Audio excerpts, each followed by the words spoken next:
ગુજરાતના ગામોમાં લોકો ઉત્સાહમાં છે કારણ કે થોડાક જ દિવસોમાં ગ્રામ પંચાયતની ચૂંટણી આવી રહી છે। ગ્રામજનો પોતાના ગામના ભવિષ્ય માટે વિકાસ માટે મતદાન કરશે। TV9ની ટીમ ભાવનગર પહોંચી વર્તેજ ગ્રામ પંચાયત વિસ્તારમાં મતદારોનો મિજાજ જાણ્યો। આપને જણાવી દઈએ કે ભાવનગરમાં કુલ 8367 ગામોમાં ગ્રામ પંચાયતની ચૂંટણી યોજાવાની છે। તો ચાલો જાણીએ શું કહી રહ્યા છે મતદારો। સમગ્ર ગુજરાતમાં જ્યારે ગ્રામ પંચાયતોની ચૂંટણી યોજાઈ રહી છે ત્યારે અમે ભાવનગરના વર્તેજ ગામે છીએ। આ વિસ્તારનું સૌથી મોટું ગામ ગણવામાં આવે છે। આ ગામમાં મતદારોની વસ્તી પણ ખૂબ મોટી છે અને ગ્રામ પંચાયત પણ ખૂબ મોટી છે।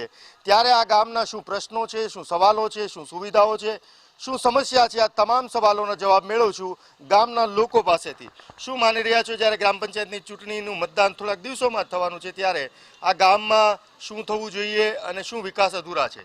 વર્તેજ ગામની જે આજ હું તમને કહું પંચાયતની અંદર જે નવી ચૂંટણી આવી રહી છે પણ વર્તેજ ગામમાં છેલ્લા 3 વર્ષથી ચૂંટણીથી વંચિત ગામ છે। મંત્રીશ્રી પોતે જ વહીવટ ચલાવે છે એટલે ઘણા ખરા કામ તો છે ને પોતાના વ્યસ્તતાના કારણે એ કરી શકતા નથી। પણ જો સરપંચ ચૂંટાઈને આવે, નવી કોઈ બોડી આવે તો અમારા ગામમાં બકાલા માર્કેટની ખાસ જરૂર છે। રોડ રસ્તા અત્યારે એકદમ ઠપ થઈ ગયા છે કારણ કે 3 વર્ષથી કોઈ પણ ચૂંટણી કોઈ પણ સરપંચ છે નહીં એટલે રોડ રસ્તા પાણી અને વીજળીની અનેક સમસ્યાઓથી અમે પીડાઈ રહ્યા છીએ। પણ અમે એવું સરકારને એવું કહેવા માગીએ છીએ કે તમે જો આ ભાઈ કરવા માંગતા હોય તો વહીવટદારી શાસન કરતાં સરપંચનું શાસન સારું રહેશે। તેમનું વડીલ ગામના વડીલનું કહેવું છે કે જે સરકાર દ્વારા 3 વર્ષ ગ્રામ પંચાયતની ચૂંટણી મોડી કરવામાં આવી જેને લઈને વર્તેજ ગામને બહુ મોટું નુકસાન થયું છે તેવું તેમનું કહેવું છે। શું માનશો આ ગામના જ્યારે કેવા પ્રકારની બોડીની અપેક્ષા છે, કેવા કામ થવા જોઈએ હવે? હાલની તબક્કે તમે જોઈ શકો તો હરેક જગ્યાએ આપની સામે કેમેરામેનને કહું કે દેખાડે કે હર જગ્યાએ પાણીની લાઈનો તૂટેલી છે। હરેક સોસાયટીમાં બધે પાણીનો વેડફાટ છે ફૂલ।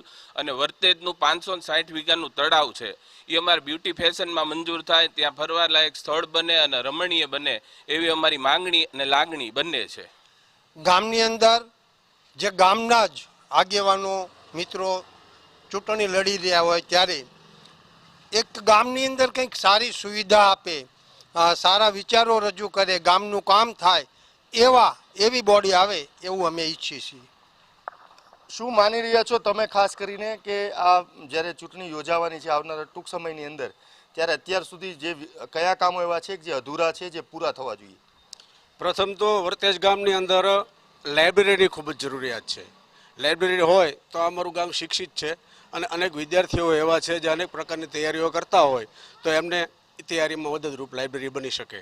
અને બીજા નંબરની અંદર અપૂરતું પાણી જે અપૂરતા પ્રેશરથી આવતું હોય તેમજ જ્યાં વીજળી અવારનવાર ઝટકા મારીને જતી રહેતી હોય અને ખૂબ જ પરેશાની વીજળીની છે તો આગામી જે અમારી બોડી આવે એની પાસે અમે અપેક્ષા રાખીએ કે આ તમામ પ્રકારના જે પ્રશ્નો છે એ હલ કરે।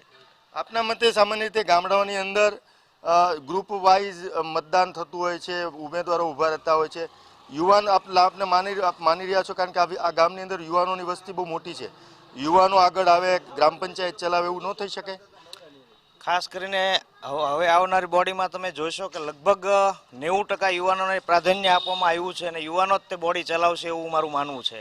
છેલ્લા 5 વર્ષથી તે પછી આ 3 વર્ષ જે વહીવટદારે વહીવટ કર્યો છે એ એકલાપણે એ પહોંચી ન શકતા સરકારે એક માણસથી ગામ મોટું અને કામ ઝાઝું હતું એ માટે અમે નાગરિકો બહુ હેરાન થયા છીએ, પરેશાન થયા છે। આવનારી બોડી જે છે અમને સારી સુવિધા શિક્ષણની આપે, આરોગ્ય ખાતાની આપે અને ગામ રળિયામણું બને એવી મારી અપેક્ષા છે।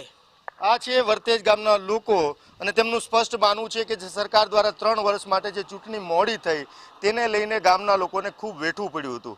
તળાવથી લઈ શહેરની આ જે ગ્રામ પંચાયત વિસ્તાર છે તેની અંદર બ્યુટિફિકેશન થવું જોઈએ, શિક્ષણના કામ થવા જોઈએ, પાણીની ખૂબ મોટી સમસ્યા ગામના લોકો વેઠી રહ્યા છે ત્યારે અમુક લોકો ઈચ્છી રહ્યા છે કે ગામની જે નવી બોડી આવે તેમાં યુવાનો આવે અને આવનારા દિવસોની અંદર ગામના લોકોએ નક્કી કર્યું છે તેમની વાતો પરથી સાબિત થાય છે કે એવી જ બોડી પસંદ કરશે જે વર્તેજમાં બધી જ દિશામાં વિકાસ કરે। કેમેરા પર્સન રાજેશ રાઠોડ સાથે અજીત ગઢવી, TV9 ભાવનગર।